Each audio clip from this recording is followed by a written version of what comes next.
তুমি গুনাহ করো না বান্দা, তুমি অন্যদিকে যাইও না, আমাকে নিয়ে থাকো, আমার সাথে থাকো, আমি আল্লাহর কাছে থাকো, আমাকে নিয়ে থাকো, আমাকে সেজদা দিয়ে থাকো, আমি আল্লাহর গোলামি করতে থাকো। আমি ওয়াদা দিলাম হালাল দ্বারা, পবিত্র বস্তু দ্বারা আমি তোমার দুনিয়ার প্রয়োজন বাকিটা হায়াত পূরণ করে দেব। নারীর চাহিদা, নওজোয়ান খোদার কসম আল্লাহকে নিয়ে থাকো, গুনাহ থেকে ফিরে থাকো। আল্লাহ তাআলা বলেন, বান্দা আমি পবিত্র স্ত্রী দ্বারা তোমার হালাল চাহিদা আমি পূরণ করে দেব। বেশ্যা লাগবে না, পতিতা লাগবে না, নর্তকী লাগবে না, মোবাইলের উলঙ্গ নারী লাগবে না, রাস্তার বেহায়া নারী লাগবে না। আল্লাহ ওয়াদা দিছে, আমার দিকে ফিরে আসো, আমি হালাল পবিত্র স্ত্রী দ্বারা চাহিদা পূরণ করে দেব। টাকা দরকার বান্দা, আমি টাকার চাহিদা পূরণ করব। সুদ লাগবে না, কিস্তি লাগবে না, ঘুষ লাগবে না, লোন লাগবে না, ওজনে কম দিতে হবে না, 2 নম্বরই করতে হবে না, পবিত্র টাকা দিয়েই আমি প্রয়োজন পূরণ করে দেব। সব চাহিদা মাতাআন হাসানা, কি দিয়ে? হালাল পবিত্র বস্তু দিয়ে আমি আল্লাহ তোমার প্রয়োজনীয় উপকরণ দিয়ে দেব। আর দ্বিতীয় পুরস্কার, ওয়ায়ুতি কুল্লাযী ফাদলিন ফাদলাহ, আল্লাহ তাআলা বলেন প্রত্যেক আমলওয়ালাকে তার প্রতিটা আমলের বিনিময়ে আমি আল্লাহ তাআলা সর্বোচ্চ অনুগ্রহ জান্নাত দিয়ে দেব। ওয়া ইন তাওয়াল্লাউ, আল্লাহ বলেন বন্ধু শেষবারের মতো আপনি আবারও বলে দেন, হে আল্লাহর বান্দারা, যদি তোমরা আল্লাহ তাআলার এমন সুন্দর কথা মুখ ফিরায় নাও যে না গুনাহ আমি ছাড়বো না, আমল আমি করব না, আল্লাহর কাছ থেকে হালাল জিনিস আমি নেব না, আমার শরীরের জোরে আমি যেমনে পারি চুরি করে পারি, ডাকাতি করে পারি, আমি লুটতরাজ করে পারি, শরীরের জোরে যেমনে পারি এমনি নিমু। আল্লাহ বলেন যদি মুখ ফিরাইয়া নেন তা আপনি বলেন ফাইন্নী আখাফু আলাইকুম আযাবা ইয়াউমিন কাবীর, নিশ্চয়ই আমি রাসূল, আমি মুহাম্মদ সাল্লাল্লাহু আলাইহি সাল্লাম আল্লাহর পক্ষ থেকে তোমাদের জন্য কিয়ামত দিবসের আযাবের বড় ভয় করছি। উম্মত, তোমাদেরকে আযাব ঘিরে ধরবে, তোমাদেরকে আযাব ঘিরে ধরবে। নবী সাল্লাল্লাহু আলাইহি সাল্লাম এই জন্য হাদিসের মধ্যে আছে, নবীজি বলছে উম্মত হালুম্মু আনিন নার, জাহান্নাম থেকে ফিরে থাকো। আখিযুন বিহুজাজিকুম আনিন নার, নবীজি বলছে উম্মত আমি মৃত্যু পর্যন্ত চেয়েছি আমার একটা একটা উম্মতকে কোমরে জড়াইয়া ধইরা টেনে টেনে হলেও জাহান্নাম থেকে বাঁচাইতে, জাহান্নাম থেকে বাঁচাই। কি পরিমাণ কাঁদছে, কি পরিমাণ কাঁদছে না। ফালাআল্লাকা বাখিউন নাফসাক, এ পরিমাণ জমিনে নবী কাঁদছে যে আরশ আজিম থেকে মহান আল্লাহ নবীজিকে বলছে আয়াত নাজিল করে জিব্রাইল পাঠাই, বন্ধু যেভাবে কাঁদতেছেন উম্মতের পেরেশানিতে আপনি তো মরে যাবেন, আপনি একটু বিশ্রাম করেন। নবীজিকে বিশ্রাম করতে বলছে আল্লাহ, থামতে বলছে, আপনি কি মরে যাবেন? প্রিয় ভাই চলেন আলহামদুলিল্লাহ, হাদিসের মধ্যে আছে রাসূলুল্লাহ সাল্লাল্লাহু আলাইহি সাল্লাম এক সাহাবী ওনার সাথে হাঁটতে গিয়ে জোরে আল্লাহু আকবার বলে উঠছে। নবীজি সাল্লাল্লাহু আলাইহি সাল্লাম ওনাকে নিষেধ করছে, বলছে তুমি এত জোরে চিৎকার দিলা কেন? মুসলিম শরীফের হাদিস, নবীজি বলছেন ইন্নাকুম লা তাদউনা আসাম্মা ওয়ালা গাইবান, তোমরা যাকে ডাকতেছো তিনি তো এমন না যে তিনি কানে শুনে না, এত জোরে চিল্লায় কেন? আবার তাকে যাকে ডাকছো তিনি তো এমন না যে তিনি তোমার থেকে দূরে, তিনি তো তোমার কাছেই আছেন। তো আল্লাহ তাআলা সামি', তিনি জাররা থেকে জাররা, বিন্দু থেকে বিন্দু শুনতে পান। ওয়া আসিররু কাওলাকুম আবিজহারু বি, আল্লাহ তাআলা বলেন তোমরা কথা আস্তে বলো আর জোরে বলো, সবই তিনি শুনতে পান। অতএব নবী সাল্লাল্লাহু আলাইহি সাল্লাম বললেন যে তোমরা কোনো বধিরকে তো ডাকছো না, অথবা কোনো অনুপস্থিত কাউকে না। ওয়া নাহনু আকরাবু ইলাইহি মিন হাবলিল ওয়ারিদ, আল্লাহ তাআলা বলেন বান্দা তোমাদের শরীরের মধ্যে যে রগ রেশা চলে আমি আল্লাহ তাআলা তার চাইতেও কাছে। এই জন্য প্রিয় ভাই আমার কথা সাফ, ধৈর্য কুলাইলেই মনোযোগ দিয়ে শোনো। বাবাদেরকেও বলি আপনারা শুনেন, যার যখন ধৈর্য না কুলাবে, যেটুকু শুনতে পারছেন শুনলেন, না হলে চলে যাবেন। কিন্তু কোন রকমের এই অনিয়ম ঠিক না রে ভাই, কোন ব্যক্তি বিশেষের জনপ্রিয়তা দিয়ে কিচ্ছু আসে যায় না। এই পরিচিতি, জনপ্রিয়তা, এই হই হুল্লো, অনেক ছেলে আমি আইসা বসলাম, তাৎক্ষণিক দাঁড়ায় দাঁড়াইয়া নিজেদের মোবাইল দিয়ে দিয়ে হাতে ছবি তুললা। কি ছবি, কি উঠাইলা? তোমার ছবি কার সাথে কারে দেখাইবা? কোন পাগলে দেখে, কোন ছাগলে দেখে? তোমরা যারা এই চুল্লা, কাফের মুশরিকদের মতো যাদের চুল, তো তোমার লগে আমার ছবি উঠাইয়া কি করবা? মানুষে কি মনে করে দুজন আব্দুল কাদের জিলানী? হ্যাঁ, মানুষে ব্যাক কর, মানুষে ভাত খায় না। তাহলে কি বুঝাইতে চাও তুমি? বলো ভাই। নিজের চুল, চেহারা, লেবাস, পোশাক নাফরমানের মতো, তো কোনো ইমাম, কোনো আলেমে দ্বীনের সাথে ছবি উঠাইলে এরপরে ফেসবুকে দিলে মানুষ কি বুঝাইতে চাচ্ছ? বলো, মানুষের কি বলতে চাচ্ছ? একটা মেসেজ দাও। আমি এবার কোরবানির ঈদের সময় জিজ্ঞাসা করছি অনেকবার যে যারা আপনারা গরুর সাথে ছবি দেন, কি বলতে চাচ্ছেন? আপনি এটা পরিষ্কার বলেন যে আমরা দুইজনই গরু, অথবা আমরা দুইজনই মানুষ, একটা কিছু তো না। সে বলুক যে আমি এটা কি বুঝাইতে চাইতেছি, সে কি বুঝাইতে চাচ্ছে। এটা তো ভাবা উচিত ভাই, যে আমি করছিটা কি। সুস্থ স্বাভাবিক মানুষ প্রত্যেক নড়াচড়ার আগে ভাবে আমি কি করছি। এটাই তো সুস্থতার প্রমাণ। আর নয়তো তো সে পাগল, সে মাতাল, প্রতিবন্ধী। প্রতিবন্ধী মানুষ যারা পাগল, তার সিরা তো নিজে নিজে হাসে,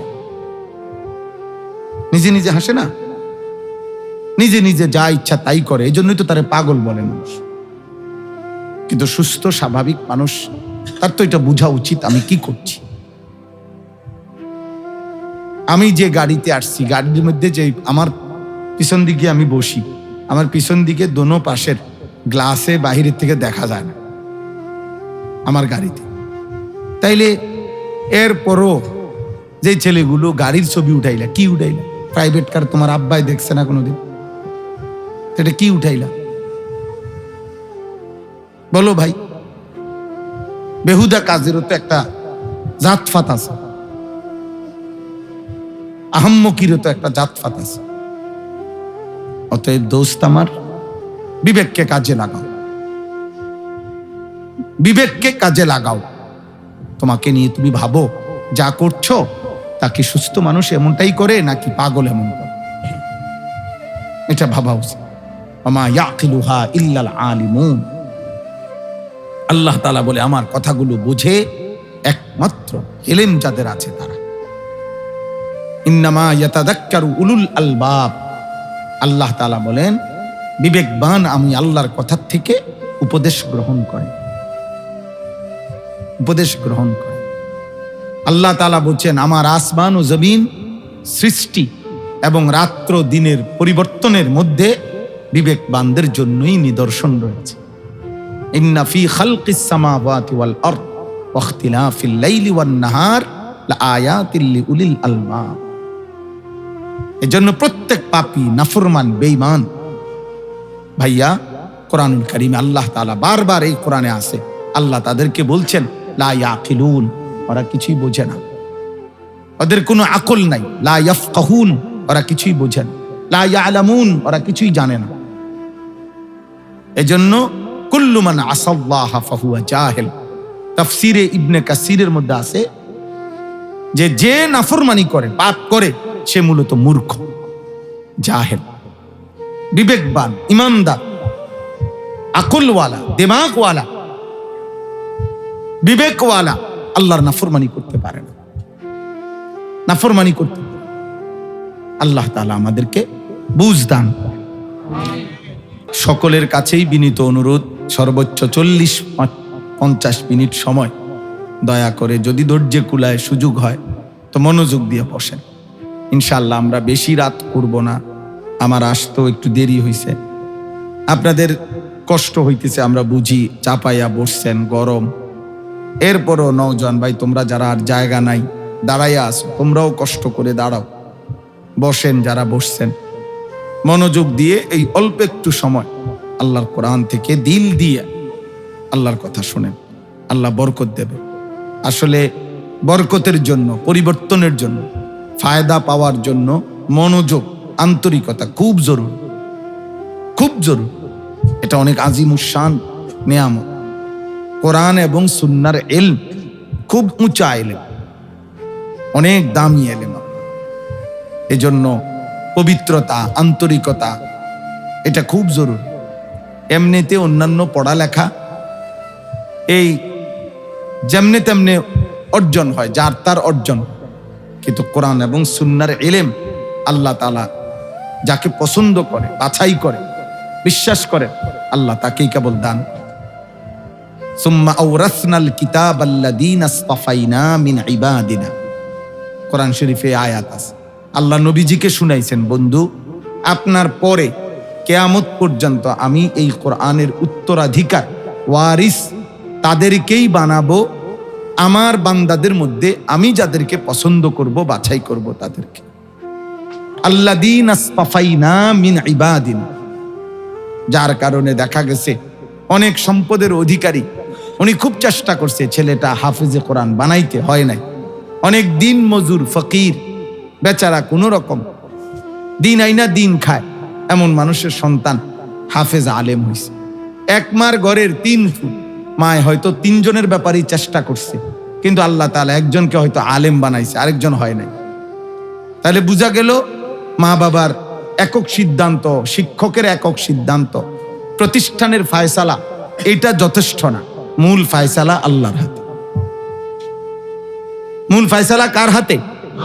যেই হাফেজ সাহেবের কাছে ছাত্র হাফেজ হইছে, ওই হাফেজ সাহেবের কাছ থেকে ছাত্র ভাগ্যও গেছে। যেই মাদ্রাসায় ছাত্র হাফেজে কোরআন হইছে, ওই মাদ্রাসার থেকে বহু ছাত্র ভাগ্যও গেছে। তাইলে বোঝা গেল মূল ফায়সালা কার হাতে? আল্লাহর হাতে, আল্লাহর হাতে। এই জন্য আমরা ছোটবেলায় মাদ্রাসায় যখন পড়তাম, উস্তাদদের মুখে বারবার শুনছি, পরবর্তীতে কিতাবেও পড়ছি। ইমাম আবু ইউসুফ রাহমাতুল্লাহ আলাই উনি বলছেন, এলেম, কোরআন সুন্নাহর এলেম আত্মমর্যাদা সম্পন্ন, প্রচন্ড, যার কারণে লা ইউতিকা বা'দাহু হাত্তা তু'তিয়াহু কুল্লাক। তুমি যদি নিজেকে পুরাপুরি সঁপে দাও এলেমের জন্য, তো উনি বলেন যে এলেম তাহলে তোমাকে কিছু অংশ দিবে। তোমার নিজেকে পুরা তুলে দিলে এলেমের জন্য, তো এলেম কিছু অংশ পাবে। এই জন্য গাফেল, অমনোযোগী এই মানুষগুলো দুনিয়া পায়, আসবাবে দুনিয়া, ভাত মাছ চাল ডাল এগুলো মিলে, কিন্তু এলেম, কোরআন সুন্নাহর এলেম, আল্লাহর ইবাদত, আল্লাহর বন্দিগি, আল্লাহর কসম আব্বা, মালিক যাকে পছন্দ করে তাকেই দান করে। সেজদা সবার কপালে জোটে না, ভাত সবার কপালে জোটে। কোরআনুল কারীমের বিশুদ্ধ তেলাওয়াত সবার কপালে জোটে না, ভাত মাছ চাল ডাল অনেকের কপালে, সবার কপালেই জোটে, সবার কপালেই জোটে। এজন্য কোরআন এবং সুন্নাহর ইলম অনেক দাম, অনেক দাম। নবী সাল্লাল্লাহু আলাইহি সাল্লাম না শুনে একেবারে আদম আলাইহিস সালাম থেকে একটা আশ্চর্য উদাহরণ বলতেছি, তাহলে আপনারা বুঝবেন। পৃথিবীর প্রথম মানব আদম আলাইহিস সালাম, এই আদম আলাইহিস সালামের জামানা থেকে, প্রথম দিন থেকে আল্লাহ তাআলা এই সবক দিছে যে এলেমের জন্য, শিখার জন্য কষ্ট করতে হয়। এটা প্রথম দিনের সবক। কি হাদিসের মধ্যে আছে, নবী সাল্লাল্লাহু আলাইহি সাল্লাম বলেন, আল্লাহ তাআলা 60 হাত লম্বা আকৃতি দিয়ে আদম আলাইহিস সালামকে তৈরি করছেন, অতঃপর রূহ দিছেন। তো আদম আকৃতি 60 হাত লম্বা আকৃতিতে আল্লাহ তাআলা যখন আদমের রূহ দিলেন, এবার আদম আলাইহিস সালাম পূর্ণ মানুষ হিসাবে তৈরি হলেন, আল্লাহর সৃষ্টি। তো তখন আল্লাহ তাআলা সর্বপ্রথম আদম আলাইহিস সালামকে দিয়ে কি করলেন? প্রথম কাজটা কি করলেন? তো হাদিসে স্পষ্ট আছে, আল্লাহ তাআলা আদম আলাইহিস সালামকে বললেন, আদম, তিনি যেখানে দাঁড়ানো বা বসা ছিল সৃষ্টির লগ্নে, তো এখান থেকে একটু দূরে ফেরেশতাদের এক জামাত আল্লাহর ইশারায় ওইখানে বসা ছিল।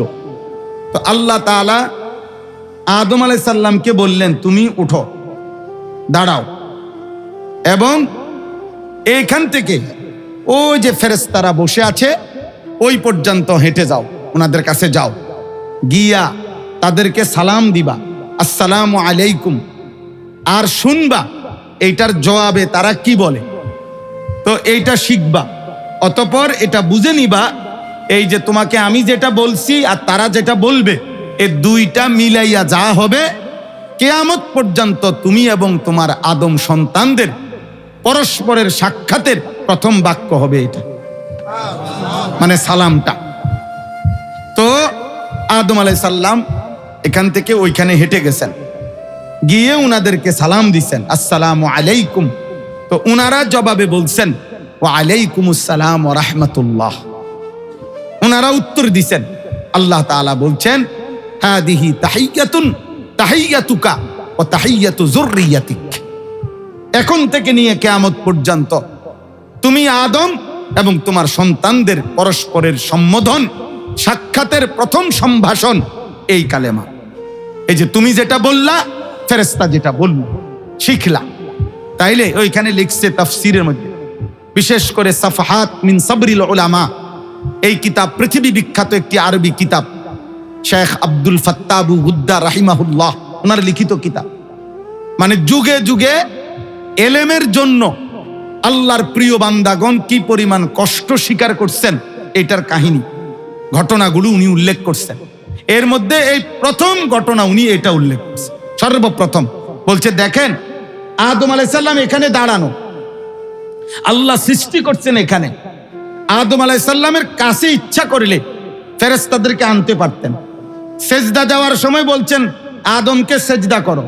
কিন্তু এখন যখন এলেম অর্জনের সময়, কিছু শিখার টাইম, তো আদমকে বলছে তুমি হাইটা ওইখানে যাও, তুমি হাইটা কি যাও ওইখানে যাও, সেখান থেকে গিয়ে শিখো যে সালাম এবং সালামের জবাব কি। তো আল্লাহ তাআলা প্রথম দিনে শিখায় দিলেন যে এলেম এমন এক নিয়ামত যেটা নিজে কষ্ট স্বীকার করে অর্জন করতে হয়। তুমি এলেমের কাছে যাইতে হবে, এলেম তোমার কাছে আসবে না, তুমি যাইতে হবে, কষ্ট স্বীকার করতে হবে। কষ্ট নাই তো উনাকে ওইখান থেকে ওই কদ্দুর হাঁটাইলেন কেন, এই কথাই তাফসীরে আছে। এই জন্য বললাম ভাই, কোরআন এবং সুন্নাহর ইলম, আল্লাহ তাআলার ইবাদত, আল্লাহ তাআলার হুকুম পালন, এটা খোদার কসম, আল্লাহ যাকে পছন্দ করে, আল্লাহ যার ভালো চায়, আল্লাহ নিজে যাকে জান্নাত দিতে চায়, আখিরাত যার আল্লাহ তাআলা নিয়ামত দিতে চায়, তাকে আল্লাহ দয়া করে, পছন্দ করে, মায়া করে, তাকে আল্লাহ তাআলা ইলমের দৌলত, আমলের দৌলত আল্লাহ নিজে তাকে দান করে। মান ইউরিদিল্লাহু বিহি খায়রান ইউফাক্কিহু ফিদ্দীন। নবীজি বলছেন আল্লাহ তাআলা যার ভালো চায় তাকে আল্লাহ দ্বীনের বুঝ দান করে। বুখারীর হাদিস, আল্লাহর নবী সাল্লাল্লাহু আলাইহি সাল্লাম বলছেন ইজা আরাদাল্লাহু বিআবদিন খায়রান ইসতা'মালাহু। আল্লাহ তার যেই বান্দার ভালো চান তাকে আল্লাহ কাজে লাগান। সাহাবারা জিজ্ঞেস করছেন, ইয়া রাসূলুল্লাহ কাইফা ইস্তা'মিলুহু, আল্লাহ কিভাবে কাজে লাগান, কি কাজে লাগান? যাকে আল্লাহ ভালো চায় তাকে আল্লাহ আলু খেতে কামে লাগায়, ঠিক না? এটাই তো বুঝছেন, আল্লাহ তাআলা তাকে আলু খেতে কামে লাগায়, হ্যাঁ, তাকে আল্লাহ মরিচ খেতে কামে লাগায়, তারে দিয়ে আল্লাহ তাআলা ক্ষেতের মধ্যে ধান রোয়ায় না। না, সাহাবারা জিজ্ঞেস করছেন, ইয়া রাসূলুল্লাহ, আল্লাহ যার ভালো চায়, আপনি যে বলছেন আল্লাহ তাকে কাজে লাগায়, এই কাজে লাগায় মানে কি? নবী সাল্লাল্লাহু আলাইহি সাল্লাম বললেন, ইউওয়াফিকুহু লিআমালিন সালিহিন ক্বাবলাল মাউত। সুবহানাল্লাহ। আল্লাহ তাআলা যার ভালো চায় তাকে আল্লাহ তাআলা মৃত্যুর পূর্বেই সমস্ত নেক আমল করার তৌফিক দিয়ে থাকে। সুবহানাল্লাহ। আমলের তৌফিক দেয়, সেজদার তৌফিক দেয়, আল্লাহকে মানার সুযোগ দেয়, আল্লাহর ইবাদত করার তৌফিক দেয়।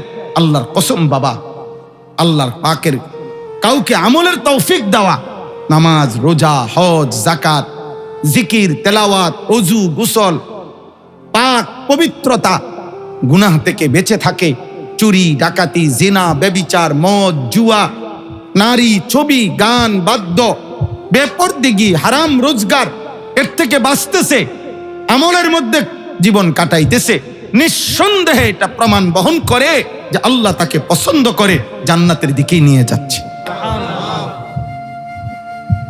কিতাবের মধ্যে আছে পৃথিবী বিখ্যাত বুজুর্গ তাবিঈ হযরত হাসান বসরি রাহমাতুল্লাহ আলাই, কমপক্ষে 120 জনের মতো সাহাবীকে যিনি নিজ চোখে দেখছেন। হাসান বসরি রাহমাতুল্লাহ আলাই তিনি বলতেন, যখনই তিনি রুকু দিতেন, সেজদা দিতেন, নামাজ পড়তেন, কোরআন তেলাওয়াত করতেন, জিকির করতেন, ইবাদত করতেন, এলেম চর্চা করতেন, তো তিনি বলতেন, যখনই আমি কোনো নেক আমল করতে থাকি, যখনই আমি কোনো গুনাহ থেকে বাঁচতে পারি, তিনি বলেন আল্লাহর কসম আমার দিলে তখন ওই মুহূর্তে এ কথা অনুভূতি আসে যে আল্লাহ আমাকে এই মুহূর্তে ভালোবাসতেছে, এ কারণে আল্লাহ তার বন্দিগির সুযোগ দিচ্ছে।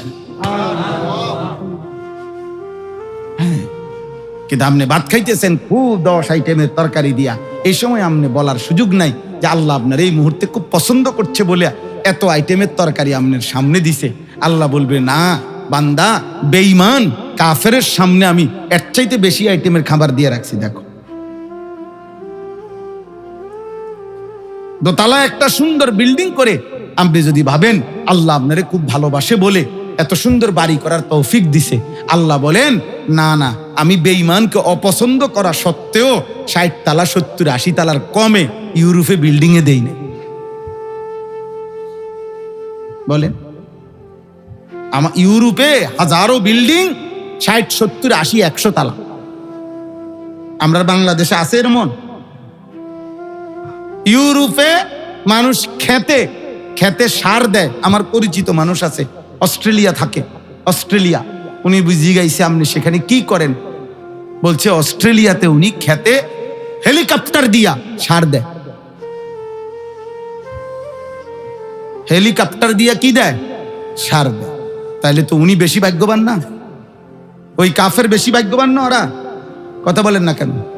তাইলে দুনিয়া প্রাপ্তিতে বাবা ছেলেদেরকেও বলি, আব্বা তোমরা অনেক ছেলে মনে করতেছো, খাইতেছো, ঘুমাইতেছো, ফুর্তি করতেছো, নাচতেছো, গাইতেছো, আব্বা নাই, মা নাই, অভিভাবক নাই, মহল্লাবাসী নাই, অনেক ছেলের কেউ নাই, মূলত এতিম, অসংখ্য ছেলে এতিম, এতিম সন্তান যাদের মূলত কোনো বাবা নাই, মা নাই। বাবা থাকলে তো গুনাহ থেকে ফেরাইতো, মা থাকলে তো ভোরবেলা ফজরের নামাজের জন্য জাগাইতো। আমার মনে হয় এতিম সন্তান, এতিম। ওই দেখেন, ওই দেখেন, ওই দেখেন, দেখছেন? এই দেখেন, আপনারা দেখেন, হ্যাঁ হাসেন, মাশাআল্লাহ, সবার দিকে তাকাইয়া হাসেন, সবার দিকে তাকাইয়া হাসেন, মাশাআল্লাহ। আমরা যে সবাই দেখছি অনেক খুশি হয়েছি, বুঝছেন? আমি বললাম না, এটা মনে রাখেন, মোবাইলের আসক্ত ব্যক্তি প্রতিবন্ধী হয়।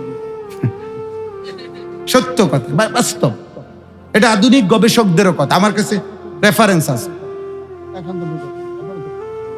মোবাইলে যে আসক্ত সে প্রতিবন্ধী হয়,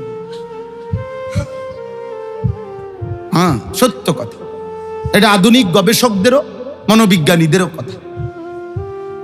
এই অসংখ্য ছেলে পেলে মূলত প্রতিবন্ধী, যার কারণে বেচারার 24 ঘন্টা না, 24 দিনেও, 10 বছরেও, 1 বছরেও, 365 দিনেও, খোদার 1 বছরও এই নাফরমানের একদিনও মনে পড়ে না। মুসলমানের বাচ্চা 365 দিনে মানুষরূপী এই জানোয়ারের একদিনও মনে পড়ে নাই যে মুসলমানের উপরে ফজরের নামাজ ফরজ।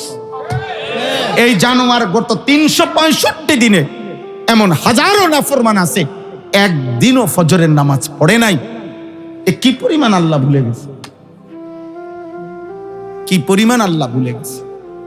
আরে খেলা তো বেটা আজকে শুরু হয়েছে বেটা, এই পাগল তো ফুরান পাগল, এই তো কির খেলা, কি আবার খেলা, হে খেলারে গুণ, হে উলঙ্গ নারী দেখে, এর কাছে খেলা কি আবার? যেই নাফরমান নর্তকী দেখে, উলঙ্গ নর্তকীর ছবি দেখে সারা রাত, তার কাছে আপনি খেলা কি আবার? খেলা লইয়া এত টেনশনে কি এর কাছে? এতে কবে আমি এর থেকে জঘন্য গুনাহ করে আল্লাহর রহমতে টিক্কা রয়েছি হুজুর।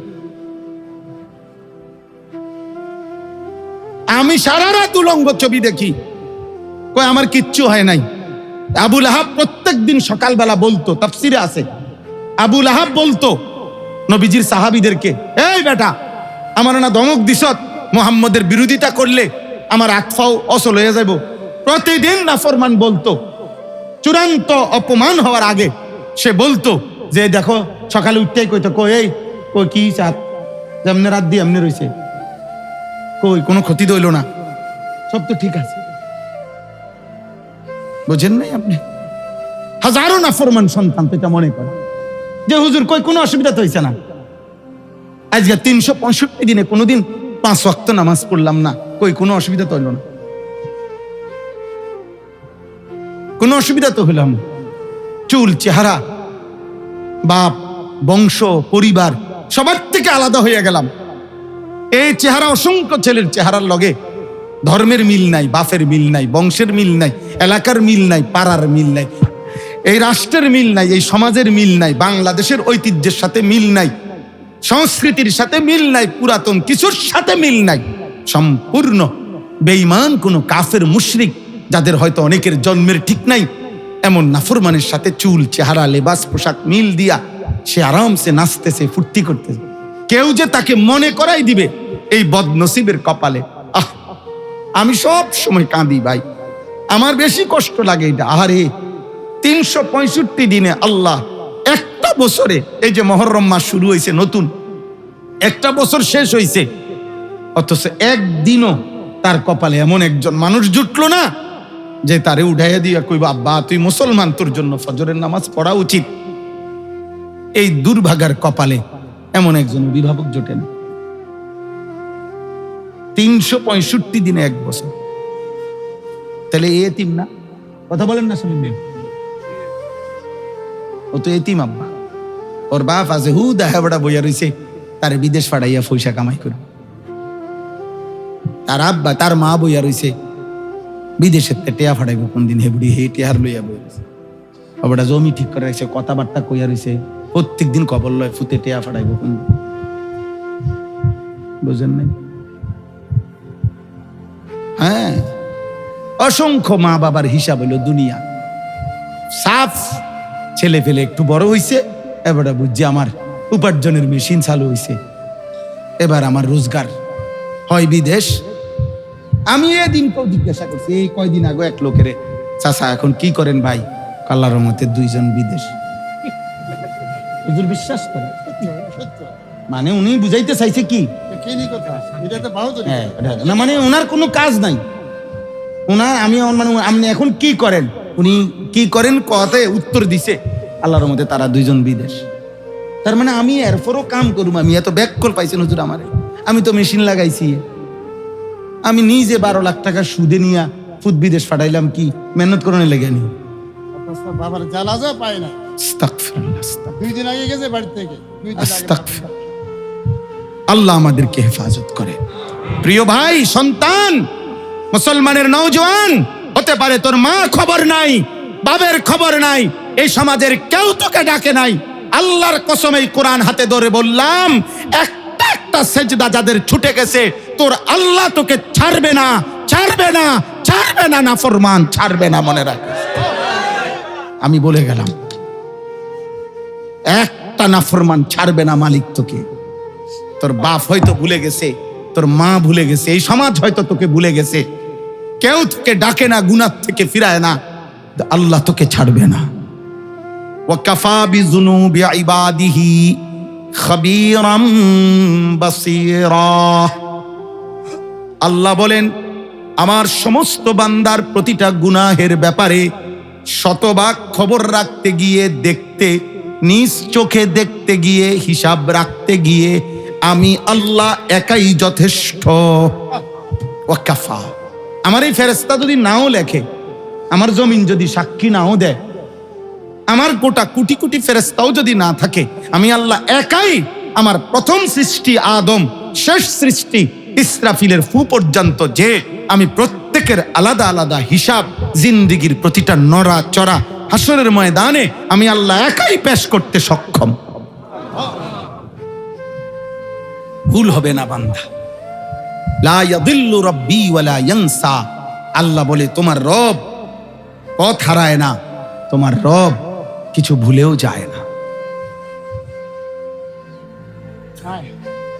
ভুলেও যায় না।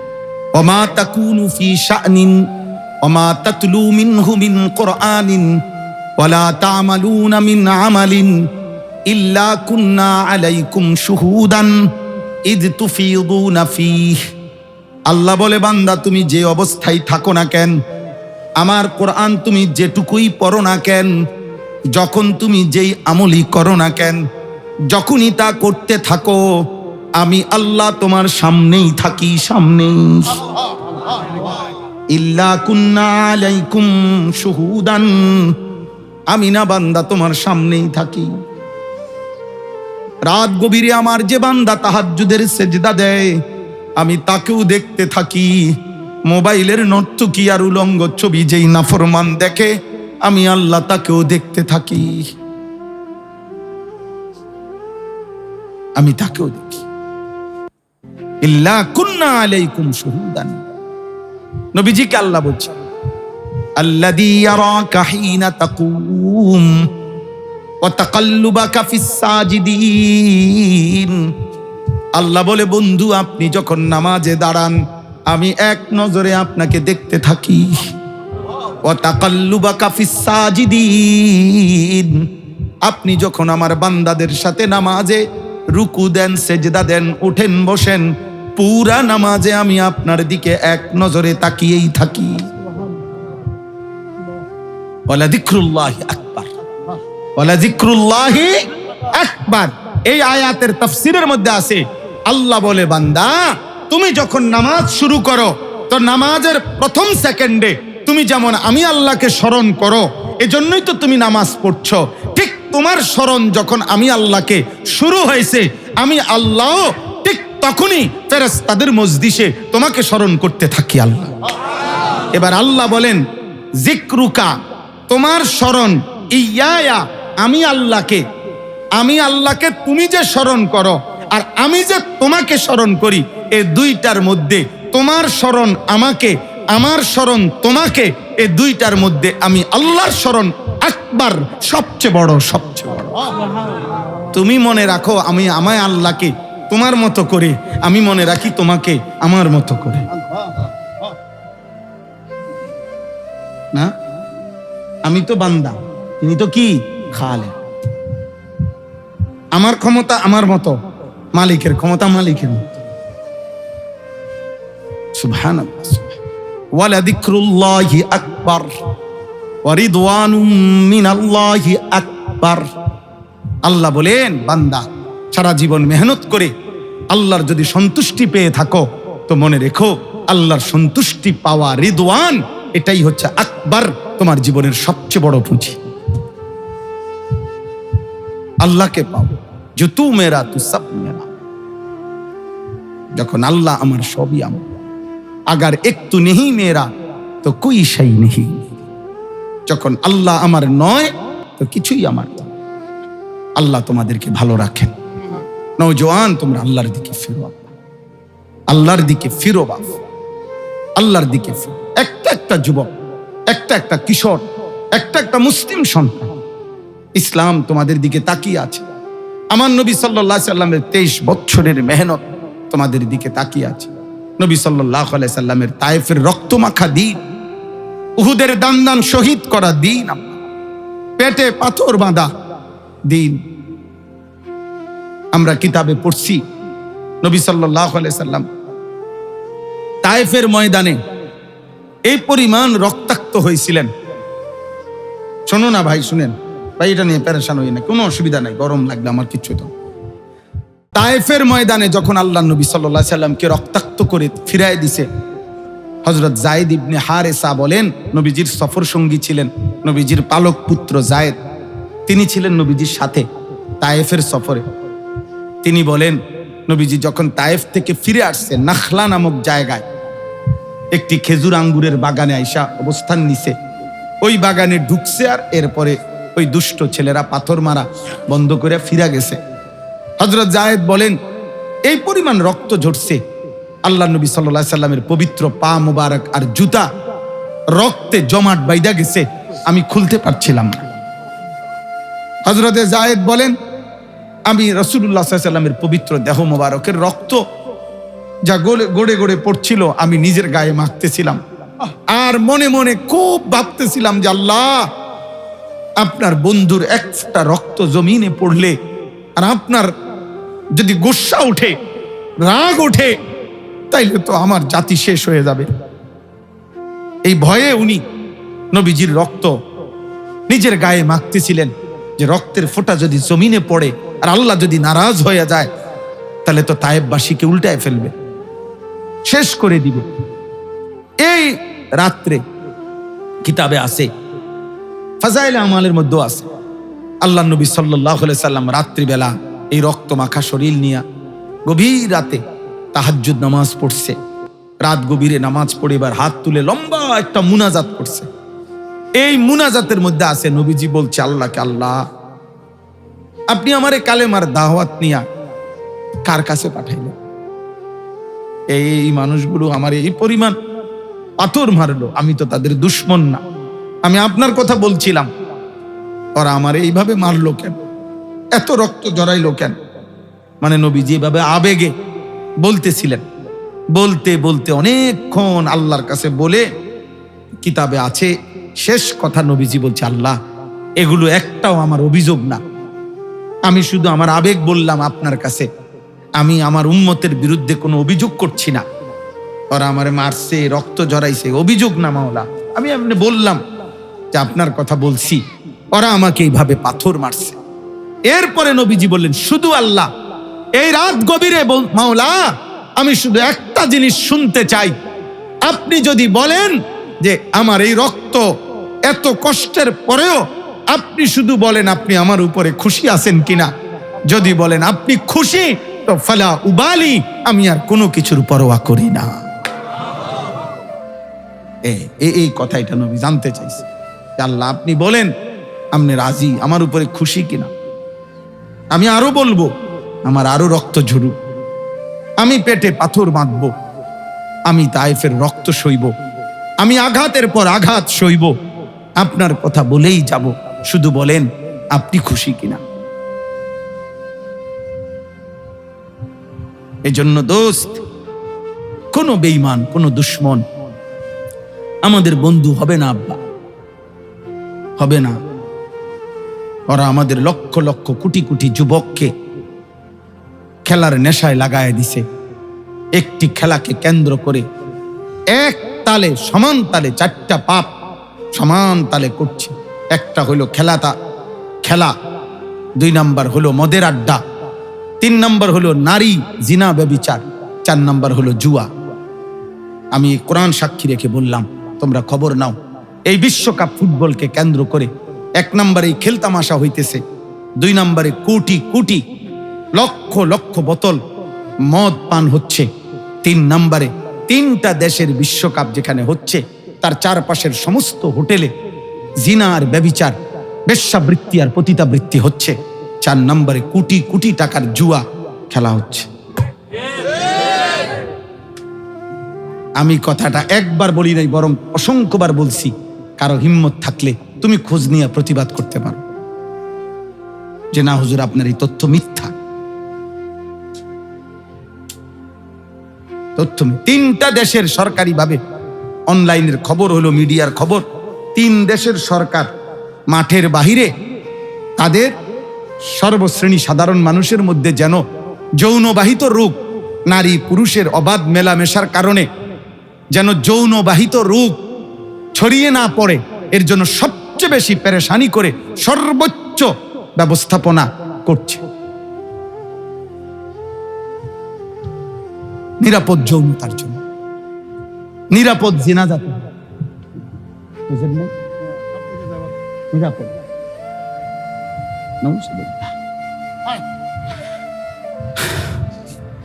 আর তার পিছনে আমাদের সন্তান লাফাইতেছে। কেন লাফায়, কি জন্য লাফায়?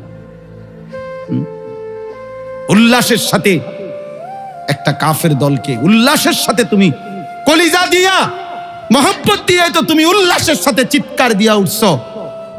যদি মালিক বলে যা ঠিক আছে বান্দা, আমার ঈমান আমারে দিয়া দে, যা, আমার ঈমান আমি রেখে দিলাম। আমার কাছে আরবি কিতাব আছে, তাফসীর, আত-তাফসীরুল মুনীর, ওই তাফসীরের মধ্যে আছে সূরা নূরের তাফসীরে নবীজি বলছে, মান জানা ওয়া শারিবাল খামরা, যে জিনা করে, নারীর সাথে হারাম কাজ করে এবং মদ পান করে, আল্লাহর কসম নবী বলছে, নাজা আল্লাহু মিন কলবিহিল ঈমান, আল্লাহ তার কলিজা থেকে ঈমান খুলে রেখে দেয়। কামা ইয়াখলাউল ইনসানু আল কামিসা মিন রাসিহি, যেমন কোন মানুষ তার গায়ের জামা খুলে ফেলে। গায়ের জামা যেমন খুলে ফেলে, আল্লাহ নবী বলেন সাল্লাল্লাহু আলাইহি সাল্লাম, যে জিনা করে, মদ পান করে, আল্লাহ তার দিল থেকে ঈমানটাকে এভাবে টেনে খুলে ফেলে। আল্লাহ যেন বলে হারামখোর, নাফরমান, আমার ঈমান আমাকে দিয়ে যা, যা এবার যা, এবার বেঈমান যা, এবার নারী দেখ, ছবি দেখ, জিনা কর, বেবিচার কর, মদ খা, জুয়া খেল, যা সর, আমার ঈমান আমাকে দিয়ে দে, লাগবে না, তোর মতো নাফরমান আমার লাগবে না। নাউজুবিল্লাহ। আল্লাহ যদি কারো কাছ থেকে মুখ ফিরিয়ে নেয়, তাকে হেদায়েত দিবে কি? তাকে হেদায়েত দিবে কি? কোরআন শরীফে আছে এটা আয়াত, আফারাআইতা মান ইত্তাখাযা ইলাহাহু হাওয়াহু। আল্লাহ বলে, বন্ধু আপনাকে বলে রাখলাম, যে তার মনের ইচ্ছা মতো চলে, তার মনের ইচ্ছাকেই নিজের খোদা বানায় ফেলছে, যে তার মনে যা চায় তাই, তা আমি তাকে 3টা শাস্তি দেব। কয়টা? 1, ওয়া আদাল্লাহুল্লাহু আলা ইলমিন, একদিন আমি ইচ্ছে করেই, আমি আল্লাহই তাকে পথভ্রষ্ট করে দেব। 2, ওয়া খাতামা আলা সামঈহি ওয়া কলবি, আমি তার কান এবং অন্তরে মোহর মেরে দেব। 3, ওয়া জাআলা আলা বাসারিহি গিশাওয়া, তার চোখের সামনে পর্দা ফেলে দেব। মনের ইচ্ছা মতো চলে, হালাল নাই, হারাম নাই, পাক নাই, নাফাক নাই, জায়েজ নাই, না জায়েজ নাই, মা দেখে, বোন দেখে, স্ত্রী দেখে, নর্তকীও দেখে, নারীও দেখে, জিনাও দেখে, ব্যভিচারও দেখে, নাচও দেখে, গানও দেখে, রাস্তার নারীও দেখে, বেহায়া নারীও দেখে, মোবাইলের নারীও দেখে, সিনেমার নারীও দেখে, সব বরাবর একাকার মাইক খেলাইছে সব। কষ্টের টাকাও নেয়, সুদের টাকাও নেয়, পরিশ্রম করে টাকাও নেয়, সুদেও নেয়, কিস্তিও নেয়, ওজনে কম দিয়েও নেয়, মেহনত কইরাও নেয়, সব বরাবর। হালাল হারাম বরাবর, পাক নাফাক বরাবর। এটাকেই বলে ওই ব্যক্তি যে আসলে মূলত মনের ইচ্ছা মতো চলে। মনের ইচ্ছা মতো চলা মানেই হলো যার কাছে হালাল হারামের কি নাই, পার্থক্য নাই, পাক নাফাকের কি নাই, পার্থক্য নাই। মদও খায়, মধুও খায়, গালিও দেয়, সালামও দেয়, বোঝেন না কথা? বনও খায়, বিড়িও খায়, সব একরকম, পালা কথাও কয়, গালিগালাজও কয়, সব বরাবর। হালাল হারামের কোনো পার্থক্য নেই, সব একরকম। কষ্টও করে, ওজনেও কম দেয়। দোকান খোলা রাখছে বেটা, তো সারাদিন তো কষ্টই করতে আছে, বুঝেন নাই কথাটা? আবার কাস্টমাররে কি দিচ্ছে? ওজনেও কম দেয়। তাহলে কষ্টও করে, ওজনেও কি দেয়? কম। তাহলে হালাল হারামের পার্থক্য আছে তার কাছে? বলেন না। মাকেও দেখে, বোনকেও দেখে, আবার মোবাইলের হারাম নারীও দেখে, তো হালাল হারামের পার্থক্য আছে? আল্লাহ বলেন, এমন নাফরমানকে বন্ধু 1 নম্বরে আমি পথভ্রষ্ট করে দেব, আমি কানে এবং অন্তরে মোহর মেরে দেব, চোখের সামনে পর্দা ফেলে দেব। এবার কসম খোদা, এর পরের শব্দ আল্লাহ বলেন, ফামান ইয়াহদিহি মিন বাদিল্লাহ। হে নবী, এবার আপনি বলেন, এই 3টি কাজ করে দিলে এবার আমি আল্লাহকে বাদ দিয়ে একে হেদায়েত দিবে কি? আমি যাকে পথ হারা করে দিলাম তারে পথ দেখাবে। আমি আল্লাহ যার কানে এবং অন্তরে মোহর মেরে দিলাম, এই মোহর ছুড়াইবে কে? আমি যার চোখের সামনে পর্দা ফেলে দিলাম, এই চোখের সামনের পর্দা আমি আল্লাহকে বাদ দিয়া তার চোখের সামনে থেকে পর্দা সরাইবে কে? আছে কেউ? আল্লাহ যদি কোনোটা করে, সেটা আল্লাহ থেকে ভিন্ন কেউ করার সুযোগ আছে? তার বিপরীত কিছু বলো না ভাই। তাইলে অতএব আমি সব সময় বলি, যুবক ছেলেরা নিজের আখলাক, নিজের জিন্দেগি নষ্ট করো না। আর বাবারা উপার্জন করেন যারা, বাপ চাচা, আপনাদের কাছে হাত জোর করে বলি, হারাম রোজগার করে এই সুদ, ঘুষ, কিস্তি, লোন, মিথ্যা, ওজনে কম দেওয়া, হারাম রোজগার করে আল্লাহর দোহাই নিজের আখেরাত এবং সন্তানের আখেরাত বরবাদ করেন না। মনে রাখেন, আপনার আখেরাতও বরবাদ হবে, পরিবারের আখেরাত। লা ইয়াদখুলুল জান্নাতা জাসাদুন গুজিয়া বিল হারাম। নবী সাল্লাল্লাহু আলাইহি সাল্লাম বলছেন, যেই দেহ হারামের উপার্জন দিয়ে বেড়ে ওঠে, রক্ত মাংস বাড়ে, আল্লাহর নবী বলছেন ওই দেহ জান্নাতে যাবে না, যাবে না, যাবে না। ওই দেহ কি যাবে না? জান্নাতে যাবে। ওই দেহ জান্নাতে যাবে। নবী সাল্লাল্লাহু আলাইহি সাল্লাম বলছেন, কেউ যদি কোনো জিনিস 10 টাকা 10 দিরহাম, ধরে নিলাম 10 টাকা, 10 টাকা দিয়ে কোনো জিনিস ক্রয় করে, অফিহি দিরহামুম মিন হারাম, 1 টাকা যদি সেখান থেকে হারাম হয়, বাকি 9 টাকাও হালাল হয়, খোদার কসম নবী বলছে যতক্ষণ ওই পণ্য তার কাছে থাকবে, ওই ব্যক্তির কোনো ফরজ কিংবা নফল কোনো ইবাদত কবুল হবে না, কোনো ইবাদত কবুল হবে না, কোনো ইবাদতই কবুল হবে না। দোস্ত আমার, তাহলে বলেন ফরজ কিংবা নফল কোনো ইবাদতই কবুল হবে। রিফুতের লাগে আপনি হারাম কেন করবেন? কেন? আপনার বলছে কে? আপনাকে আল্লাহও বলে নাই, রাষ্ট্রও বলে নাই, কেউ বলে নাই। আপনার খাচ্ছতার কারণে আপনি সুদ লইছেন। আপনার বলছে কি যে তুমি সুদে হোক কিস্তিতে হোক যেই ফুতের চাহিদা তোমাকে পূরণ করতেই হবে? এটা রাষ্ট্রের আইন নাকি আল্লাহর আইন? কোনটা? কথা বলেন না কেন? বলেন না। এটা আল্লাহর আইন, এটা রাষ্ট্রের আইন, এটা সামাজিক আইন। তো কি এটা তার মনের চাহিদা হারাম, তার নফসের চাহিদা হারাম, তার মনের খাহেসাত মানুষের দেখায় দোয়া করেন হুজুর এখন বিল্ডিং করছি 60টা রুম, ভিতরে বাথরুম 2টা, দুটা বাথরুমে পর্যন্ত টাইলস লাগাইছে। আরে সুবহানাল্লাহ রে, কত বড় নিয়ামত টাইলসে মতে। আরে বাপরে বাপ, টাইলস লাগানো একটা মানে 7 আসমান থেকে নামছে আর কি। টাইলস তো এটা মাটি, কথা বলেন না কেন? টাইলস এটা স্বর্ণ টুকরা, তো এটা তো মাটি, এটা আহামরি কি? এটা আহামরি কিছু বলেন না, বলো না ভাই এটা কিছু নেই, তো এইটার লেগে এটা কীর্তন হুনান মানুষের কি বলেন এগুলো?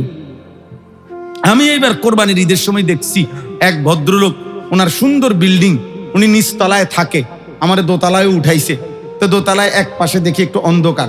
আমি বললাম আঙ্কেল এখানে কি? এখানে হুজুর আমি কিছু ছাগল পালি, এগুলা রাখছি।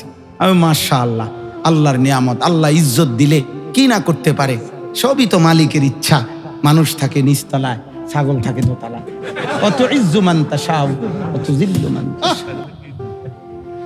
আল্লাহ যাকে ইজ্জত দেয় তারে আল্লাহ দোতলায় উঠে, ছাগল দোতলায়, মানুষ নিচতলায়।